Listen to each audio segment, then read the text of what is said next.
pensamos que tanto una como la otra se han ido desarrollando. No son los medios adecuados que nosotros preferiríamos porque son normalmente normas establecidas y por tanto, bueno, cada empresa en cada sector tiene un desarrollo diferente. En cuanto a la distribución por parte del Estado, eso ya depende de los estados. En España, en relación a la estrategia española, aún quedan bastantes cosas por hacer.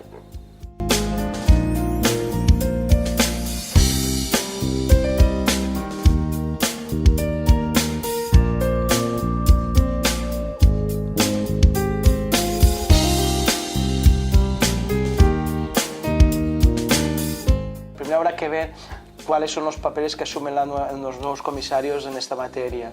Dicho esto, esperamos que todos los proyectos que hayan a partir de ahora lo que nos ayuden es a poder poner en práctica estas normas en las empresas y que se pueda desarrollar mejor la salud laboral.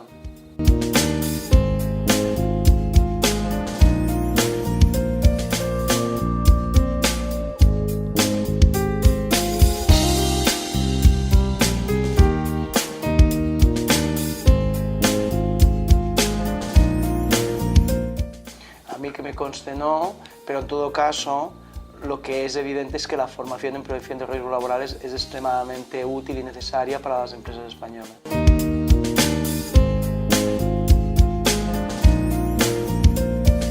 La situación actual de la salud laboral en España es heredera de la situación económica, por lo tanto los retrocesos no se han debido tanto a falta de regulación o mala regulación como a continuar con la situación económica, pero aún así no existen malos datos de salud laboral en España en los últimos 5 o 6 años.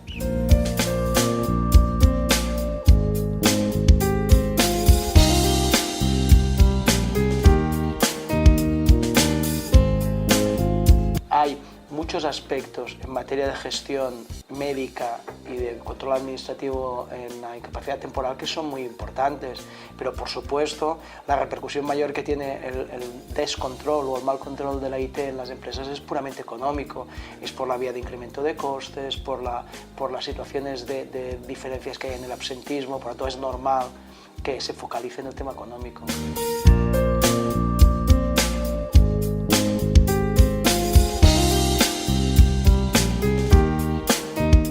Lo que es evidente es que para dar el mejor servicio a los trabajadores que hayan sufrido algún tipo de dolencia y a las empresas, lo que debería haber es una total comunicación entre las entidades públicas y los servicios privados, sean cuales sean.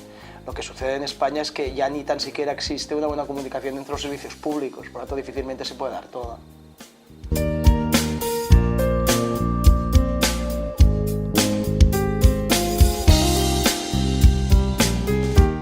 La COE nos hemos tomado de una manera muy seria el tema del envejecimiento de la población porque creemos que tiene unas consecuencias muy importantes para las empresas y para la sociedad desde muchos aspectos, desde el aspecto preventivo, pero también de la seguridad social y la sostenibilidad del sistema o desde las condiciones de la relación laboral que han de tener estas personas mientras prestan servicios. Por tanto, es uno de los aspectos que se ha de analizar en los próximos años, que no solo va a afectar a España, ni tan siquiera a la Unión Europea, porque hay procesos de envejecimiento importantes, por ejemplo, en Latinoamérica. Es un gran reto y yo pienso que aún no tenemos claro qué hacer.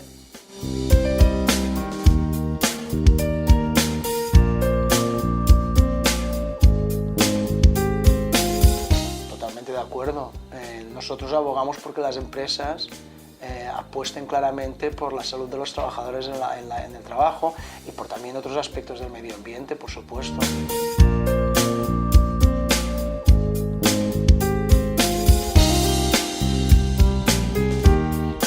No, y yo diría que todo lo contrario, porque todas las normas que se están publicando, ya desde el principio, pero también ahora, lo que inciden en esta vía de aumentar las cargas administrativas que tienen las empresas, cuando probablemente mejoraría la eficacia de la prevención de riesgos laborales si todos estos aspectos puramente burocráticos desaparecieran, porque no suelen ser eficaces en general.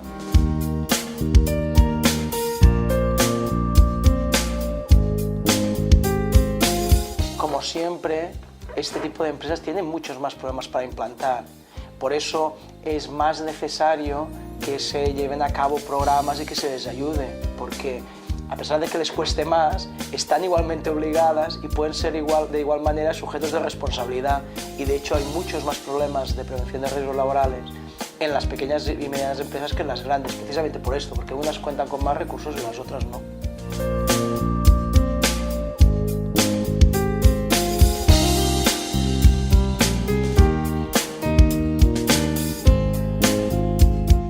El concepto de accidente de trabajo es el más clásico y de hecho en España proviene de una ley del año 1900 y lo que ha sucedido es que esa idea se ha ido ampliando de manera que la regulación actual que tenemos del accidente de trabajo es enorme y de esta manera casi cualquier suceso más o menos traumático que cumpla con los requisitos se convierte en un accidente de trabajo y por tanto cae bajo la responsabilidad del empresario.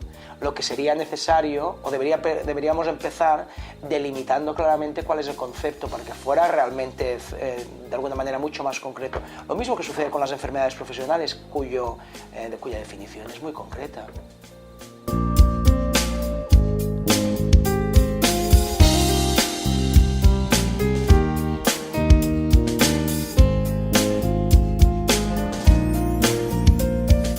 Nosotros siempre hemos dicho que no existe esa situación. Nosotros no consideramos que sea necesario hacerlo, pero...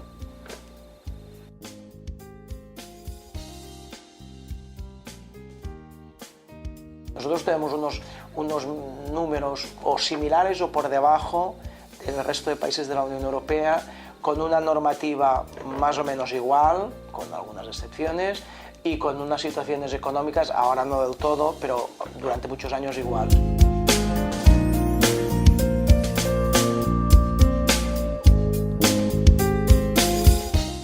Suele suceder que se hace una interpretación siempre a favor del trabajador, con razón, pero a lo mejor no en todos los supuestos.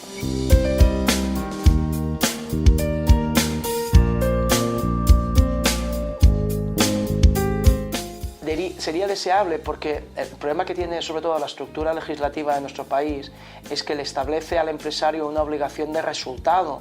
Por lo tanto, de alguna manera no cuenta los medios que haya puesto en medio si al final el accidente o la enfermedad se ha producido.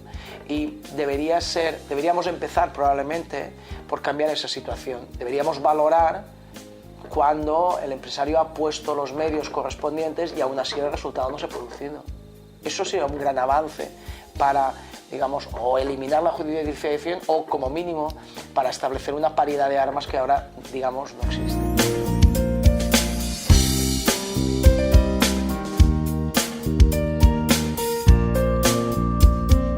El problema que ha tenido el Código Penal en nuestro país por el tema de prevención de riesgos laborales y por otros, es que hemos pasado de ese principio de intervención mínima de última ratio a introducir cualquier tipo de conducta. Y en materia de prevención de riesgos laborales ha sido así. De manera que en aquellos supuestos donde puede haber algún tipo de negligencia, puede acabar siendo una conducta penal. Y yo entiendo que no debería ser así. Porque de hecho ya existen tipos penales, por ejemplo cuando se produce una muerte o se producen unas lesiones, que podrían, digamos, incluir sin necesidad de tener un precepto específico para esta cuestión, ¿no? En muchas ocasiones el Código Penal ha sido utilizado, digamos, como elemento disuasorio, pero claro, es que no es ese su sentido.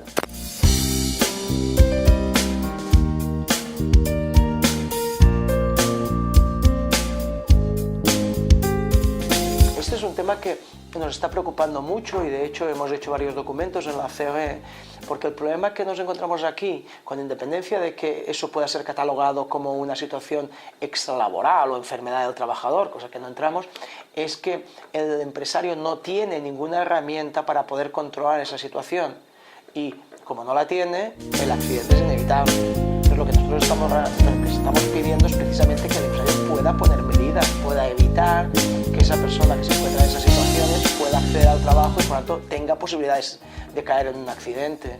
Lo que sucede es que ahora esto no es posible.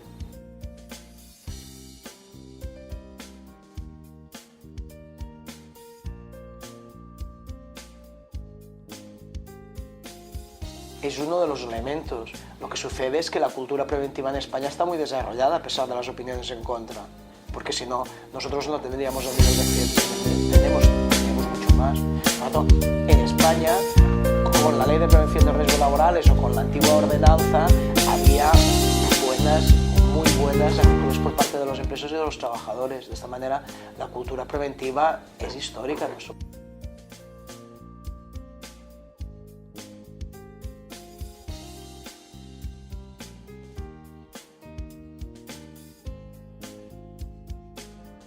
Ahí hay dos preguntas. Una es, las comunidades autónomas tienen adscritos los técnicos, que son los que realizan en muchas ocasiones todas estas actividades. Nuestra experiencia es que no están ocasionando demasiados problemas porque están actuando con criterios más o menos razonables y que permiten una cierta uniformidad, por ejemplo, cuando las empresas tienen centros de trabajo en varias provincias.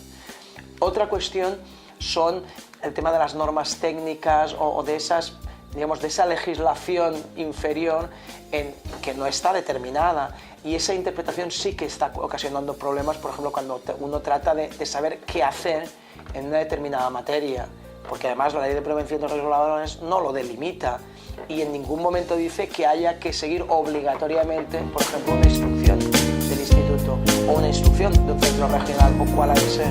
Por lo tanto, eso está ocasionando algún problema respecto a las empresas que en muchas ocasiones no saben qué hacer.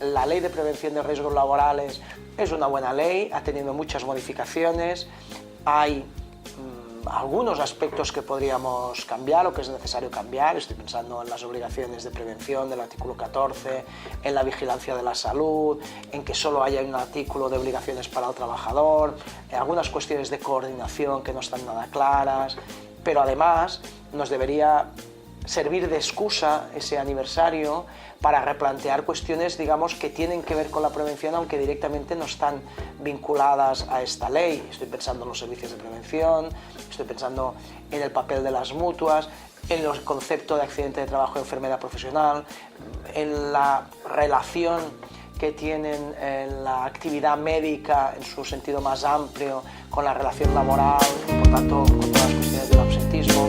Ojalá el año que viene nos permita de alguna manera mejorar todos estos aspectos de una ley que en general ha sido bastante positiva y el resultado es evidente por la situación de la salud laboral en España en la actualidad.